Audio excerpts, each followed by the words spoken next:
Comscore नुसार आता isakal.com आहे देशातील नंबर 1 ची मराठी न्यूज वेबसाईट। प्रत्येक अपडेटसाठी isakal.com ला नक्की भेट द्या। आज थोडे कुंभमेळ्याच्या संदर्भामध्ये मुद्दाम सर्व भागाची पाहणी करण्यासाठी विशेष करून रामकुंड असेल, इथला परिसर असेल, रिंग रोड असेल, त्याचबरोबर त्र्यंबकेश्वर या ठिकाणी मी जाणार आहे आणि सर्व भागाची पाहणी करून सर्व अधिकाऱ्यांना सोबत घेऊन, कारण आता वेळ आपल्याकडे कमी आहे, 2.2 वर्ष आपल्याकडे शिल्लक आहेत आणि यावेळेला आपण बघितलं प्रयागराजच्या धर्तीवर या ठिकाणी भक्तांची येणारी जी गर्दी आहे भाविकांची ती जवळपास तिप्पट चौपट होणार आहे आणि म्हणून त्या दृष्टीने आपल्याला तयारी करायची आहे आणि म्हणून आजचा दौरा माझा या ठिकाणी आहे।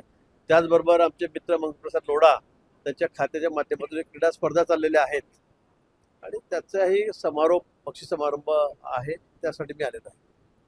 सगळ्या साधू महंतांशी मी प्रमुख सगळ्यांशी बोललेलो आहे कुंभमेळा मंत्री म्हणून, आणि प्रत्येकाला इंडिव्हिज्युअल त्यांच्या आश्रमावर जाऊन आम्हाला आमंत्रण द्यावं लागतं। त्या पद्धतीने आम्ही सर्वजण आमंत्रण देणार आहोत आणि असं कुठेही चूक झाली यामध्ये असं झालेलं नाही। माझा संपर्क सर्व जे प्रमुख महाराज आखाडे आहेत त्यांच्याशी सुरू असतो। नाशिकमध्ये